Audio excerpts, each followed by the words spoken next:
Hello everyone. वापस आप लोगों का स्वागत है मेरे यूट्यूब चैनल पर। लास्ट लेक्चर में हमने वर्ड प्रॉब्लम्स स्टार्ट कर दी थी। वहाँ पर हमने टोटल दो वैरायटीज की आई थिंक वर्ड प्रॉब्लम्स देखी थी। एक तो 2 डिजिट नंबर वाली देखी थी, इसमें बच्चों को बहुत दिक्कत आती है कि 2 डिजिट में कैसे 10x प्लस वाई कर देते हैं, कैसे रिवर्स डिजिट यूज करते हैं। और एक सबसे इम्पोर्टेंट वर्ड प्रॉब्लम देखी थी हमने वहाँ पर, अप स्ट्रीम और डाउन स्ट्रीम वाली।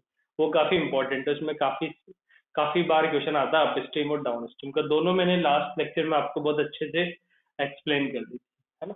तो इस बार भी थ्योरी वाला पार्ट कुछ है नहीं, सिर्फ हमें वर्ड प्रॉब्लम से रिलेटेड क्वेश्चन ही करने हैं और आगे। और थोड़ा सा चैलेंजिंग ये वीडियो इसलिए है मेरे लिए क्योंकि वर्ड प्रॉब्लम में पता है आपको कि 4-5 लाइन में कुछ क्वेश्चंस होता है ना। उसको एक एक वर्ड को एक एक लाइन को अच्छे से पढ़ना होता है, समझना होता है। फिर उसके बाद क्वेश्चन अच्छे से समझ में आ पाएगा, तब जाकर हम इक्वेशन फॉर्म कर पाते, है ना। तो मैं कोशिश करूंगा, क्वेश्चन तो मैं पूरा लिख नहीं सकता हर बार क्वेश्चन 4 to 5 लाइन्स का, तो मैं कोशिश करूंगा एक फ्लो डायग्राम की हेल्प से या स्मॉल स्मॉल सेक्शन में कुछ लिखकर मैं आपको क्वेश्चन एक्सप्लेन करूं, है ना। तो पहला टारगेट तो यही रहेगा हमारा कि हम क्वेश्चंस को अच्छे से समझे जो मैंने बोर्ड पे लिखा है। फिर उसके बाद है सॉल्यूशन की, हम सॉल्यूशन तक कैसे, ठीक है। तो थोड़ा सा ध्यान से सुने, एक एक लाइन अच्छे से सुने क्वेश्चन की। कोशिश करूंगा मैं बोर्ड पे लिख पाऊँ जितना हो सके, और फिर उसके बाद हम उसका सॉल्यूशन देखें। चल, तो चलो स्टार्ट कर दे क्वेश्चंस करना। क्वेश्चन चलो, है ना, आप सुनते भी चले और मैं कुछ फ्लो डायग्राम वगैरह बनाता चलूंगा। जैसे कि फर्स्ट क्वेश्चन है, points A and B are 90 kilometre apart from each other on highway. दो पॉइंट गिवन है ए और बी, ये 90 किलोमीटर दूर है एक हाईवे, ठीक है। आई थिंक फ्लो डायग्राम से क्लियर होगा, दो पॉइंट्स ए और बी 90 किलोमीटर दूर है। A car start from A and another from B at the same time, है ना। दो कार है, एक ए से स्टार्ट होती है, एक बी से स्टार्ट होती है सेम टाइम, ठीक है, अच्छी बात है। If they go in the same direction they meet in 9 hours, okay. अगर ये यहाँ से सेम डायरेक्शन में जाएगी दोनों कारें, तो ये कितने टाइम्स में मिलेगी? 9 आवर्स में मिलेगी, 9 आवर्स मीटिंग टाइम, ठीक है। दोनों सेम डायरेक्शन में जा रही है, मतलब दोनों एक साइड ही जा रही है, यूं चला लो या इधर चला लो, ठीक है। और अगर दोनों ऑपोजिट डायरेक्शन में जाती है तो 9/7 आवर्स में। ये वही ए और बी कार चल रही, अब ऑपोजिट डायरेक्शन में जा रही है, मतलब एक इधर जा रही है तो एक इधर जा रही है, मतलब कुल मिलाकर एक दूसरे की ओर आ रही है। तो डेफिनेटली जल्दी मिल जाएंगे क्योंकि दोनों एक दूसरे की तरफ आ रहे हैं। तो बोला कि 9/7 आवर्स में मिल जाए। फाइंड देयर स्पीड्स, दोनों कार की स्पीड बतानी है आपको, है ना। सबसे पहले क्वेश्चन समझ लें, एक बार और समझाता हूँ। दो पॉइंट से ए और बी, उनके बीच का डिस्टेंस 90 किलोमीटर है। एक कार है जो ए से चलती है, ए और बी से दोनों से सेम टाइम पे चलती है। अगर वो सेम डायरेक्शन में जा रही है, सेम डायरेक्शन में, तो 9 आवर्स उन्हें मिलने में लगेंगे, ठीक है। और अगर इस तरीके से ऑपोजिट डायरेक्शन में आ रही है तो मिलने में कितना टाइम लगेगा? 9/10। और आपसे पूछा है find there speed, find there speed, दोनों कार का स्पीड क्या होगा जो ए से चल रही है और बी से चल रही है ना। तो पहला काम तो था आपका क्वेश्चन समझना, क्लियर होगा आई थिंक आपको क्वेश्चन में। ओके, अब कैसे करें देखिए।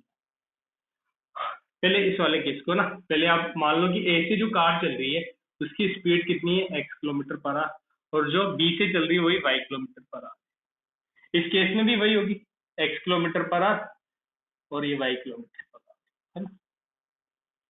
ये तो हमने स्पीड मान ली ए से और बी से चलने वाली है, हमें ए और बी फाइंड आउट करना है। अब ध्यान से देखिए, ध्यान से देखना ना, ये बी जा रही है, ए इसके पीछे से आ रही है, तो कहीं ना कहीं ये आगे जाकर ही मिलेगी। मान लो कि वो इस पॉइंट पर मिलते हैं, सी पर, है ना। इक्वेशन फॉर्म कर रहे हैं, ध्यान से देखो कहां पर मिलेंगे? सी पर, क्लियर। इट मींस 9 आवर्स में ये मिल रहे हैं, इट मींस ए 9 आवर्स में कितना चल लेगा? इतना। और बी 9 आवर्स में कितना चल लेगा? इतना। क्योंकि बोल रहे हैं कि 9 घंटे में दोनों एक साथ चलना स्टार्ट करती है तो 9 घंटे बाद मिल जाते हैं। मान ले कहीं यहाँ पर मिल गया सी पॉइंट पे, तो ए 9 आवर्स में कितना चला? इतना। और बी 9 आवर्स में कितना चला? इतना। कोई डाउट नहीं होगा किसी को। और इन दोनों की जो डिस्टेंस का डिफरेंस है वो क्लियरली दिख रहा है, किसके इक्वल आ रहा है? 90 के इक्वल। इस डिस्टेंस में से ये डिस्टेंस सब्ट्रैक्ट करोगे तो 90 आएगा। तो बस पहली इक्वेशन आपकी फॉर्म। ए 9 आवर्स में कितना चला, सी तक चला। तो डिस्टेंस, डिस्टेंस का फॉर्मूला क्या होता है, टाइम इनटू स्पीड। इसको यूज कर लेंगे बस। तो डिस्टेंस, ए की डिस्टेंस कितना होगा, टाइम कितना लग रहा है, 9 घंटे 9, स्पीड कितनी एक्स, तो ए ने कितने डिस्टेंस ट्रेवल करी 9, मतलब ए की डिस्टेंस किसकी इक्वल होगी 9x। बी ने कितनी डिस्टेंस ट्रेवल करी, डिस्टेंस टाइम इनटू स्पीड, ये 9 घंटे में यहाँ तक पहुंचा और स्पीड क्या 9y, तो डिस्टेंस कितनी आ गई 9y। इसमें से ये सब्ट्रैक्ट करोगे है ना, ये कितना आया 9x, ये कितना आया 9y, सब्ट्रैक्ट करोगे तो क्या आ रहा है 90। फर्स्ट इक्वेशन बन गई। 9 कॉमन ले लो, x minus y is equal to 90, और 9 इधर डिवाइड में डाल दो तो कितना हो जाएगा 10। पहली इक्वेशन, ठीक है। सिमिलरली इसी टेक्निक को यूज करके दूसरी बना दी। कैसे, ये सेकंड केस था आपका, मान लो कि कहीं यहाँ पर मिलेगी सी पॉइंट पे, तो कितने टाइम में 9/7, तो ए ने 9/7 आवर्स में कितनी डिस्टेंस ट्रेवल करी, बी ने 9/7 में कितनी डिस्टेंस ट्रेवल करी, इतनी, और दोनों की डिस्टेंस का सम किसके इक्वल आ रहा है, ए बी के, और ए बी कितना है 9। तो वही same formula, distance time into speed. तो ए कहां तक गया, सी तक, तो डिस्टेंस कितना हो गया, टाइम 9/7, स्पीड कितना था x। बी ने कितनी डिस्टेंस ट्रेवल करी 9/7 टाइम स्पीड y, प्लस किसके इक्वल है 90 के इक्वल है दोनों डिस्टेंस। सिंपल, 9/7 कॉमन ले लो, x प्लस वाई 90, इसको कट कर दो, 10 टाइम्स 7 उधर चला गया, x plus y equal to 7। तो सिंपल, दो इक्वेशन बन गई, दोनों को सोल्व कर लो, इजीली आंसर आ जाएगा आप लोगों को। क्लियर, तो ये एक अच्छा क्वेश्चन है, इसको ध्यान दो। कुल मिला के सिर्फ सिंपल ये फॉर्मूला यूज करा, distance equal to time into, done है ना। आगे बढ़ते कुछ और क्वेश्चन।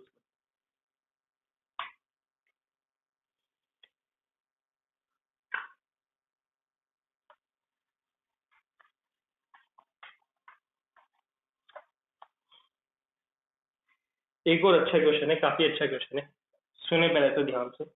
एक वेसल है, ये हो गया वेसल है ना, वेसल मतलब बर्तन बोल लो, घड़ा बोल लो, कुछ एक वेसल है, contains mixture of 24 litre milk. इसमें मिल्क है 24 लीटर, और इसमें वाटर है 6 लीटर, ठीक है। पहले सेकंड वेसल, चलो ये फर्स्ट वेसल हो गया है ना, एक और second vessel. Second vessel mixture है ना, ये पूरा मिक्सचर है यहाँ पर है ना, ये इस मिक्सचर में इतना मिल्क इतना वाटर है, and second vessel contains a mixture of 15 litre milk. इसमें 15 लीटर मिल्क है,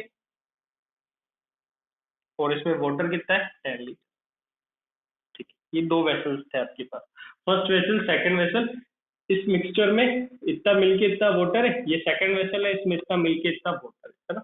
आप लोग क्वेश्चन भी प्रॉपरली इस तरीके से कॉपी में लिखते जाना, पॉज कर करके, है ना। How much mixture of milk and water should be taken from the first and the second vessels separately? इनसे कुछ कुछ मिक्सचर उठाया और उसको एक थर्ड वेसल में रखा है ना,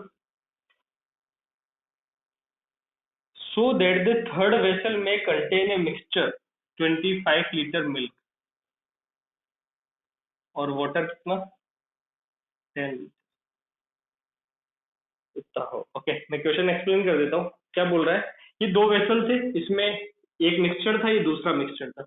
अब बोल रहे हैं इसमें से कुछ मिक्सचर उठाया, इसमें से कुछ मिक्सचर उठाया और थर्ड वेसल में डाल दिया, और थर्ड वेसल में डालने के बाद देखा तो इसमें इतना मिल्क आ रहा है, इतना वाटर आ रहा है, तो इससे कितना मिक्सचर उठाया, इससे कितना मिक्सचर उठाया, ये पूछा।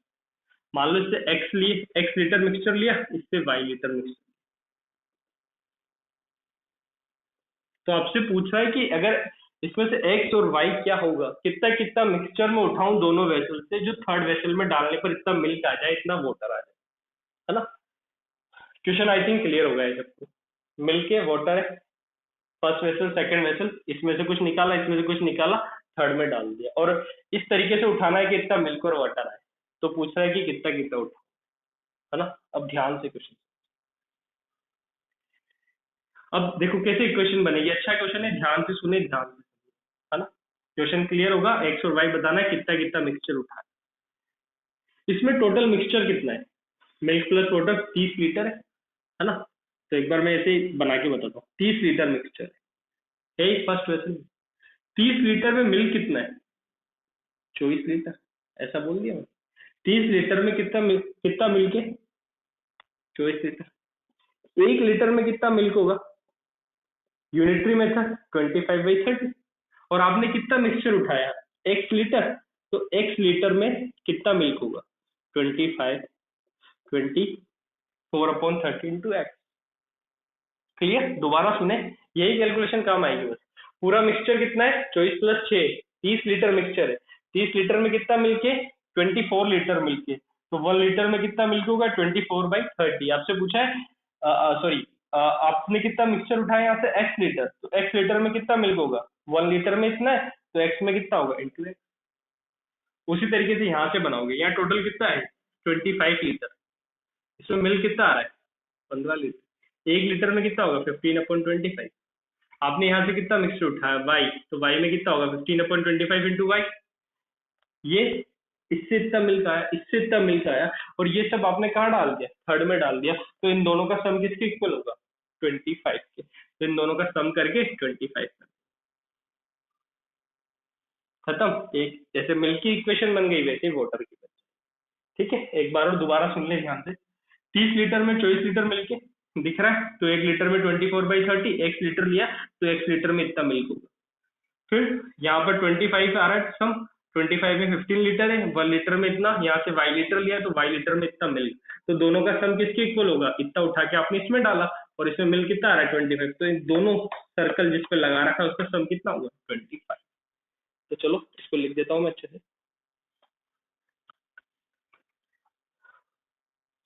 तो 30 लीटर में 24 लीटर मिल्क था, तो क्या इक्वेशन आई थी, 24/30 है।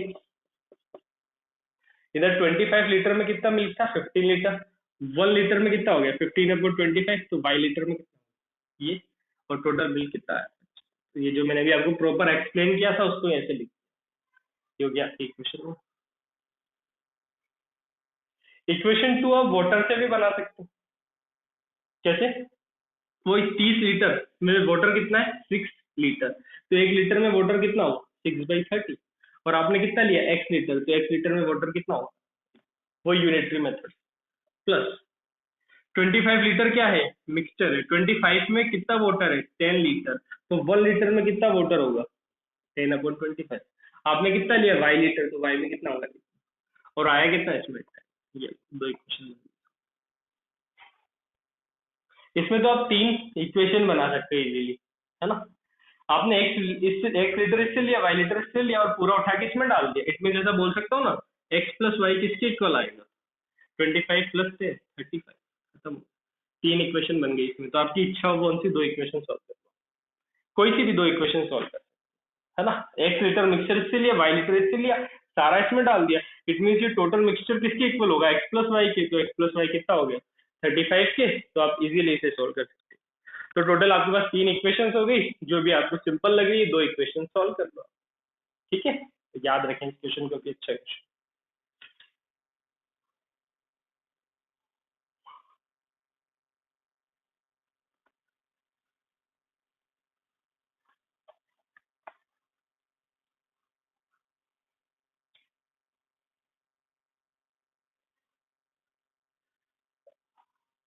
नेक्स्ट क्वेश्चन और अच्छा क्वेश्चन है, तो ध्यान से सुने। Students of class are made to stand in row. आपने देखा होगा क्लासरूम में बच्चे कैसे बैठते हैं, रो, बेंचेस की रो होती है, तो इस तरीके से रो में बैठे हुए, है ना। If one student is extra in a row, है ना, वन स्टूडेंट एक्स्ट्रा। अब एक बेंच की या एक रो की जितनी कैपेसिटी होती है उसके कंपेयर में एक बच्चा ज्यादा बैठ गया उसमें, हर बेंच में। One student is extra in a row, there would be 2 row less, तो आपको 2 रो कम लगानी पड़ेगी। ऑब्वियस सी बात है यार, आपके पास कुछ बेंचेस है, एक बेंच पे अगर आपने हर बेंच पर एक एक बच्चा एक्स्ट्रा बिठा दिया तो टोटल नंबर ऑफ बेंचेस आपको कम लगानी पड़ेगी। तो अगर सब में एक एक एक्स्ट्रा बिठा दोगे तो 2 बेंच आपको कम लगानी पड़ेगी, ठीक है। Similarly if one student is less, अगर आप हर बेंच में अब एक एक बच्चा कम बिठा रहे हो, जितनी कैपेसिटी है उसके कंपेयर में एक एक बच्चा कम बिठा रहे हो, तो डेफिनेटली ज्यादा बेंचेस की जरूरत पड़ेगी, ज्यादा लगानी पड़ेगी। तो कितनी लगानी पड़ेगी? 3 रो मोर, 3 रो और लगानी पड़ेगी। पूछा है find the total number of student in the class, total number of student कितने।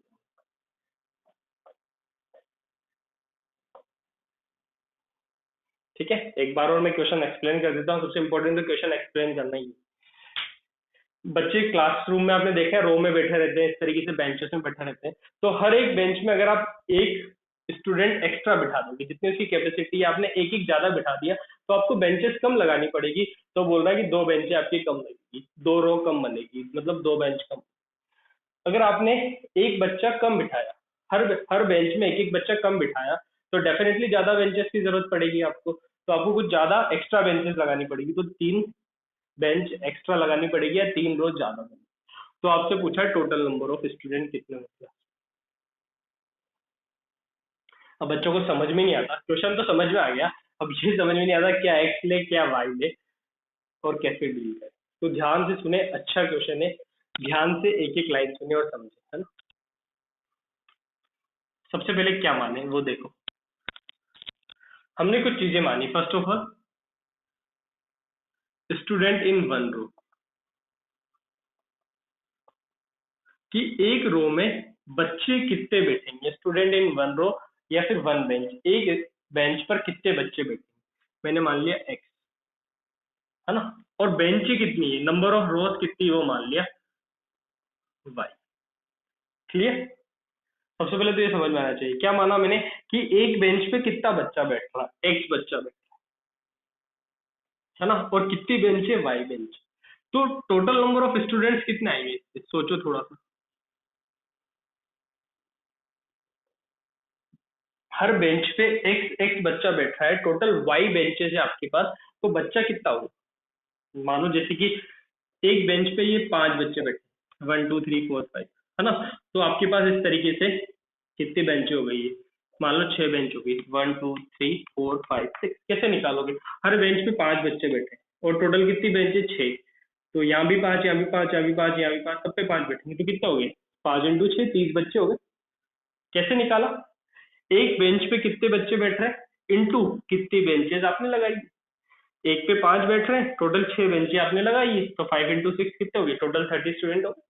उसी तरीके से अगर एक रो में एक्स बच्चा बैठ रहा है, टोटल वाई रोज है, तो टोटल नंबर ऑफ स्टूडेंट्स कितने हो गए, एक्स इंटू वाई। ये समझ में आना चाहिए, ये आप इससे समझ। क्लियर। एक रो में 5 बच्चे, टोटल 6 बेंच आपने लगाई है, तो 5 इसमें, 5 इसमें, 5 इसमें, 5 इसमें, 5 इसमें, 5, कितने स्टूडेंट हो गए, 5 × 6। कैसे निकाला, एक रो में कितने बच्चे इंटू टोटल नंबर ऑफ रोज। एक रो में कितने बच्चे, टोटल नंबर। डन। तो ये तो अभी एक्स और वाई मानने का काम हुआ। तो इस बार यहाँ पर आपको एक्स और वाई इंडिविजुअल नहीं चाहिए, आपको क्या चाहिए, एक्स इंटू वाई। चलो इक्वेशन बना। अब बोल रहा है हर एक रो में एक बच्चा एक्स्ट्रा बैठ रहा है, मतलब अब अभी तक कितने बैठते थे, एक्स, अब कितना बैठ रहा है, x+1। क्लियर। तो 2 रो कम लगेगी, अभी तक कितनी रो लग रही थी, y, तो कितनी कम लगेगी, y-।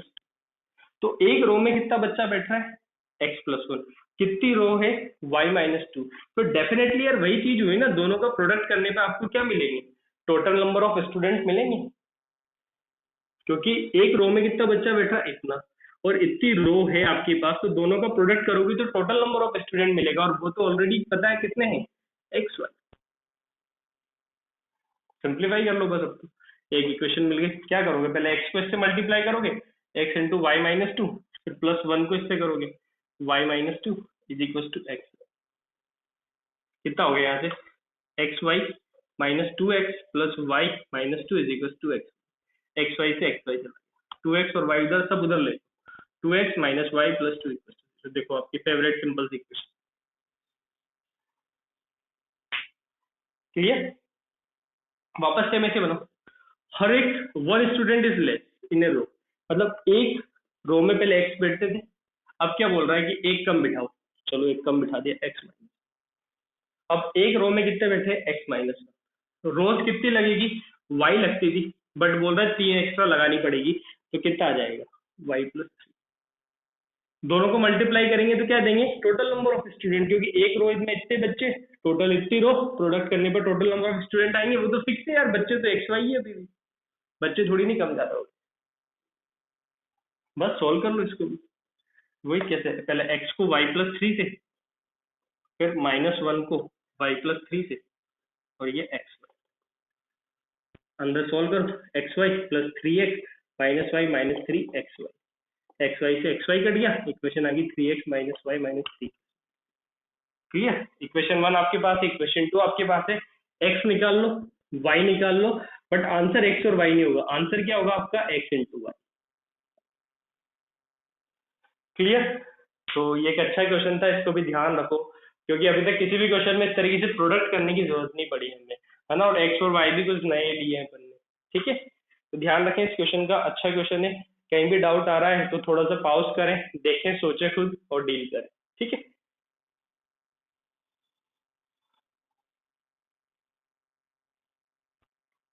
ओके, नेक्स्ट क्वेश्चन पे आते हैं।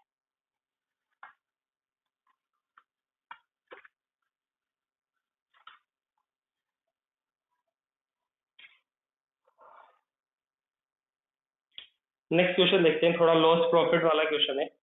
ए dealer sold a VCR and TV, selling price दे रखी है ना, वीसीआर प्लस टीवी दोनों की मिला के, समझे पहले क्वेश्चन, है ना, कितनी, 38,650, 38,650, ये सेलिंग प्राइस दे रखी है, और बोला है उसने क्या कि वीसीआर पर उसने 12% प्रॉफिट आया, ये वीसीआर पर इसे 12% प्रॉफिट आया, पी लिख देता, और 15% टीवी पर प्रॉफिट लिया, तो इतनी सेलिंग। क्लियर? क्वेश्चन क्लियर होगा। उसने एक वीसीआर बेचा, एक टीवी बेचा, वीसीआर पे 12% प्रॉफिट लिया, टीवी पे 15% प्रॉफिट लिया, तो टोटल उसने दोनों को मिलाकर 38,650 में बेचा। क्लियर? नेक्स्ट, आगे बढ़ते, नेक्स्ट है, बाई सेलिंग देम 38,620, अगर वो इसकी जगह दोनों को, वीसीआर प्लस टीवी को 38,620 में बेचता,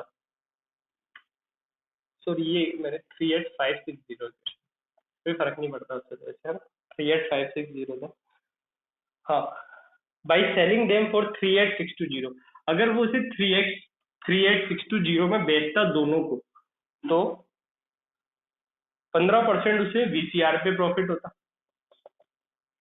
और टीवी पर 12% profit. Find cost price of each, तो दोनों की कॉस्ट प्राइस आपको बताना है। सबसे पहले वापस एक बार वो क्वेश्चन सुन ले, अगर वो वीसीआर और टीवी दोनों को 38,560 में बेचता, तो उसको वीसीआर पे 12% प्रॉफिट होता और 15% प्रॉफिट टीवी पे होता, लेकिन अगर वो दोनों को 38,620 में बेच रहा, तो वीसीआर पे उसे 15% प्रॉफिट हो रहा है और टीवी पे 12% प्रॉफिट, तो पूछ रहा है कि दोनों की आखिर कॉस्ट प्राइस कितनी, टीवी की और वीसीआर, है ना। चलो इसको स्टार्ट करते हैं।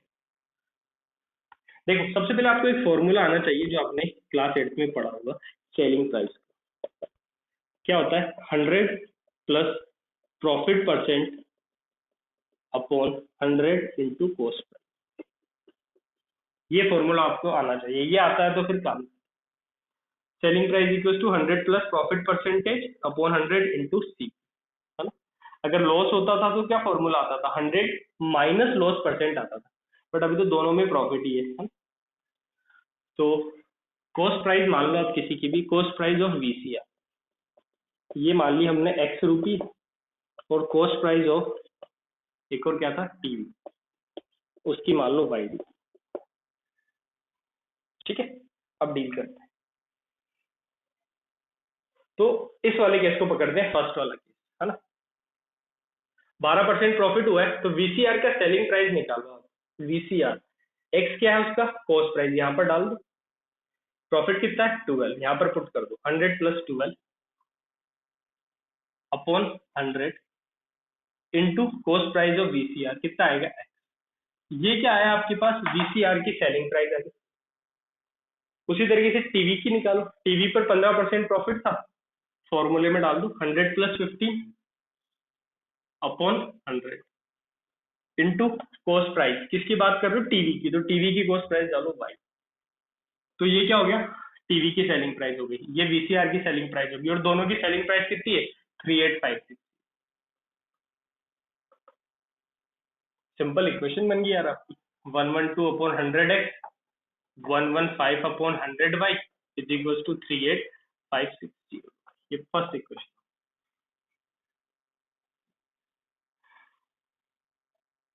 डन। उसी तरीके से नेक्स्ट इक्वेशन बना लो, इसको पकड़ो।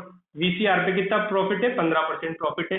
वीसीआर की कॉस्ट प्राइस कितनी है एक्स, तो आप उसकी सेलिंग प्राइस निकालो इस फॉर्मूले से, कितना आएगा 100 प्लस कितना प्रॉफिट आ रहा है वीसीआर पे 15% अपॉन 100, कॉस्ट प्राइस कितनी वीसीआर की एक्स, तो वीसीआर की सेलिंग।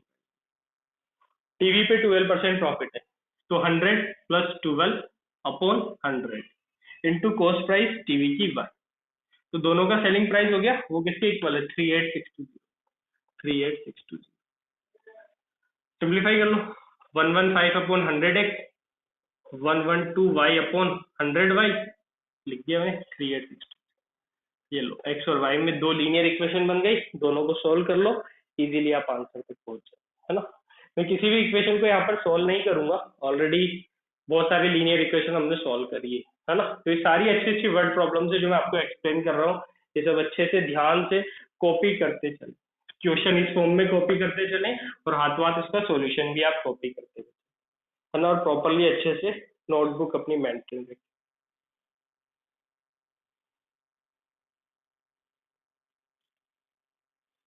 ओके, नेक्स्ट आपकी वर्ड प्रॉब्लम देखते हैं।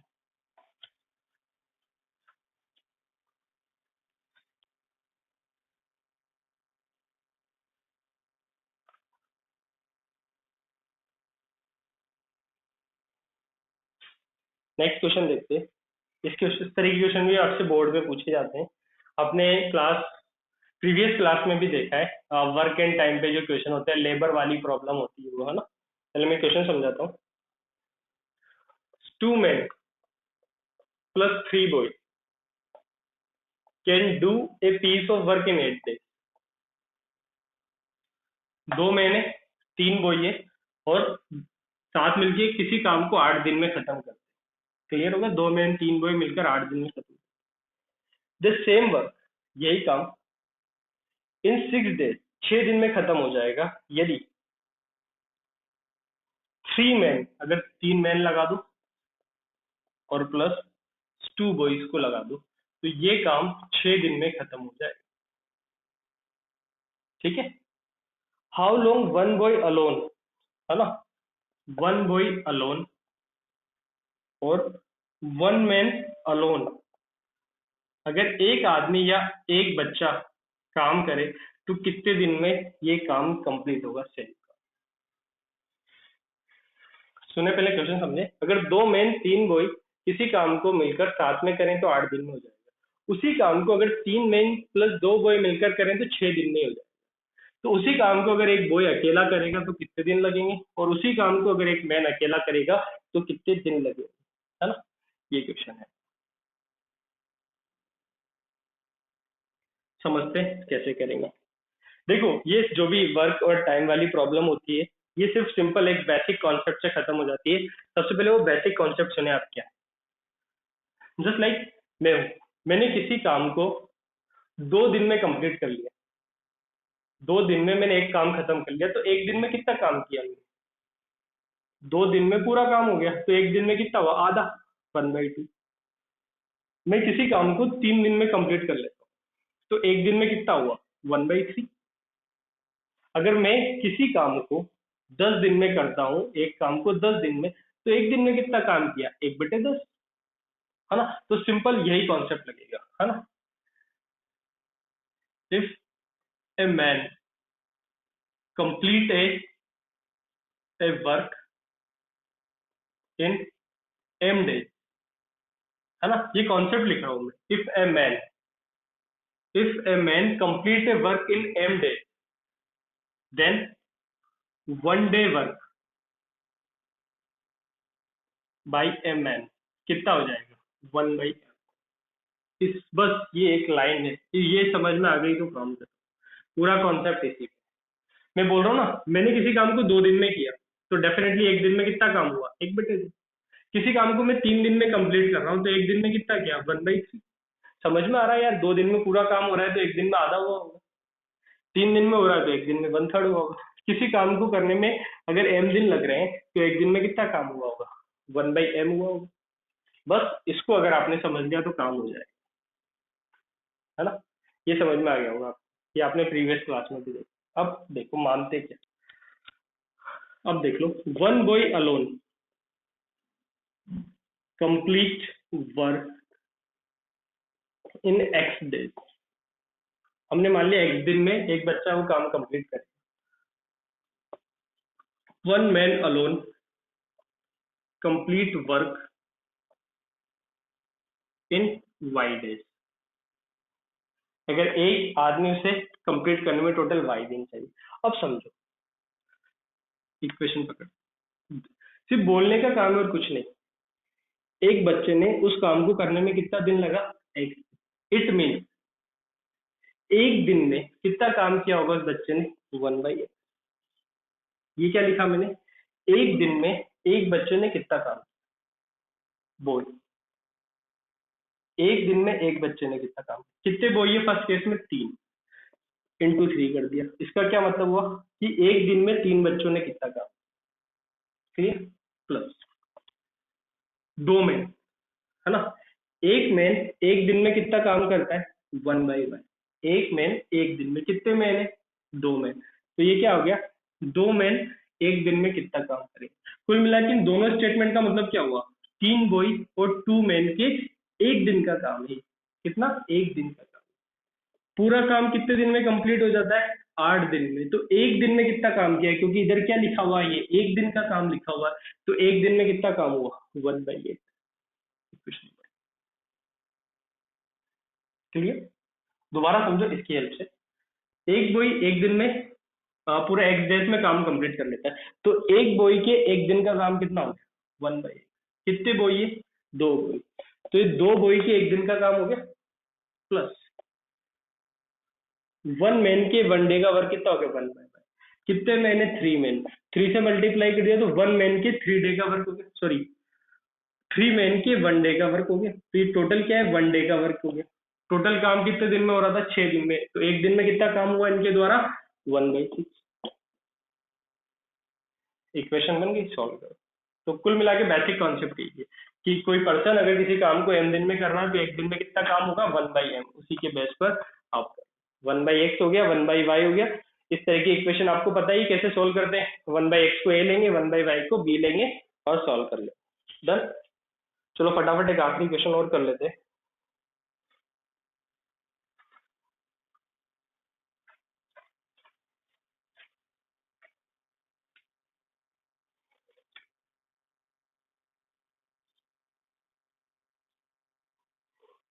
सुने है ना, फटाफट कर लेते हैं एक और खत्म। थोड़ा लेक्चर लंबा हो गया हमारा, कोई बात नहीं। 2 कैंडल्स है आपके पास, है ना? क्वेश्चन में बता देता हूँ। 2 कैंडल्स गिवन है, 2 कैंडल्स ऑफ इक्वल लेंथ। दोनों का लेंथ सेम है, मतलब ये भी एल है, ये भी है। अच्छा क्वेश्चन है, कॉम्पिटिटिव एग्जाम में पूछा हुआ क्वेश्चन है। One of candle is burn in 5 hours and other in 4 hours. दोनों को अगर आप जलाते हैं तो ये 5 आवर्स में बर्न हो जाती है, ये 4 आवर्स में बर्न। दोनों की लेंथ सेम होने के बाद भी, इसको एक काम करो, इसको 5, किसी भी एक को 5 करो, इसको 4। दोनों की लेंथ सेम होने के बाद भी इसे जलने में 5 घंटे लग रहा है, उसको 4 घंटे लग रहा है। क्यों? क्योंकि ऑब्वियसली बात, ये थोड़ी मोटी होगी शायद, है ना? लेंथ सेम है बट ये थोड़ी सी थिकनेस ज्यादा होगी, इसकी थिकनेस ज्यादा होगी, इसलिए जलने में थोड़ा टाइम लगता है। ठीक है? क्वेश्चन में पूछा by the time, by the time one candle is 2 time the length of other, 2 time the length of,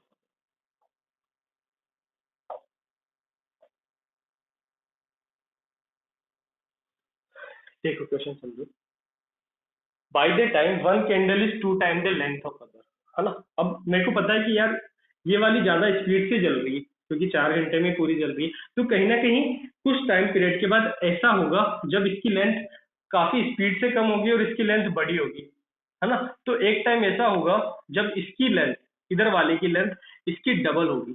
तो वही पूछा है कि कितने टाइम के जलने के बाद ऐसा होगा, कितना टाइम जलने के बाद ऐसा होगा, ऐसा क्वेश्चन में पूछा है आपसे, है ना। The candidates have already burn four, है ना।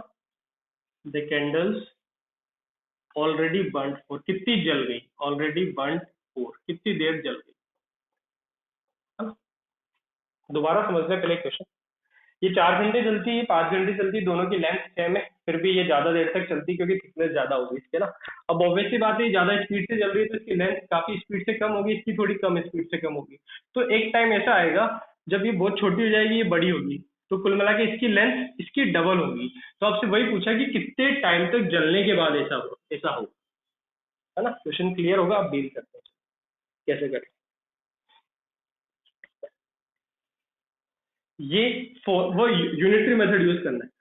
4 आवर्स में ये पूरी कितनी जल गई, एल लेंथ, तो 1 आवर्स में कितनी जली, L/4। हम मान लेते हैं टी टाइम के बाद ऐसी कंडीशन हो जाएगी कि इसकी लेंथ इसकी डबल होगी टी टाइम के बाद, तो टी टाइम में कितनी जल जाएगी, L/4 इंटू टी। ठीक है, क्लियर, यहाँ तक कोई डाउट। तो लेंथ बची कितनी, है ना। टी टाइम तक तो इतनी जल गई, टोटल लेंथ एल थी, तो बची कितनी, L-L/4 इंटू टी, इतनी बची। क्लियर। इसी तरीके से 5 आवर्स में कितनी जलती है, एल, 1 आवर में कितनी जलेगी, L/5, टी आवर्स में कितनी जल जाएगी, L/5 इंटू टी। इतनी जल गई, तो बची कितनी, टोटल कितनी थी, एल, उसमें से L-5/3 इतनी बची। और क्या बोल रहे हो आप, इसकी जो लेंथ होगी, ये बड़ी वाली है, इसकी लेंथ इसकी डबल हो जाएगी टी टाइम के बाद, है ना। तो ये वाली लेंथ क्या होगा, डबल हो जाएगी किसकी। क्लियर, बस खत्म हो गया, और कुछ नहीं है। एल कॉमन ले लो यहाँ से, एल कॉमन लोगे तो कितना आ जाएगा, 1-1/4 इंटू टी। यहाँ से भी एल कॉमन ले लो, 1-1/5 इंटू टी। एल से एल कट गया, है ना। अब दिख रहा है एक ही वेरिएबल बच रहा है टी, टू को अंदर मल्टीप्लाई कर दो, कितना आ जाएगा, 2 minus T/2 is equal to 1 minus T/5। T/2 को इधर ले लो, 1 को इधर ले लो, 2 minus 1 equal to T/2 minus T/5, तो ये हो गया 1। टी एल्सियम ले लो 10, कितना हो जाएगा, 5 माइनस 2, तो टी कितना आ गया, 10/3 आवर, कितना आ जाएगा, 3/1/3 आवर। मतलब 3/1/3 आवर जलाने के बाद क्या होगा, इस वाली कैंडल की जो लेंथ है वो इसकी डबल हो जाएगी। डन, आई होप सबको क्लियर होगा। यूनिटरी मेथड है, थोड़ा सा सोचे, खुद ही सोचे, पॉज कर कर और देखें ये क्वेश्चन कैसे बनाई, कहीं भी डाउट। इतनी जल गई है ना, इतनी जल गई तो लेंथ कितनी बची, L माइनस दिस करेंगे, इतनी जल गई तो कितनी बची, L-5, और ये वाली लेंथ इसकी डबल होगी, इसलिए इसको डबल करा, L कॉमन ले लिया, सिर्फ T बचा। अच्छा क्वेश्चन है, कंपेटिटिव में पूछा, ध्यान रखें। ठीक है, चलो ओके, आज काफी अच्छे अच्छे वर्ड प्रॉब्लम्स कर लिए हमने, अच्छे से गो थ्रू करें सारे वर्ड प्रॉब्लम्स।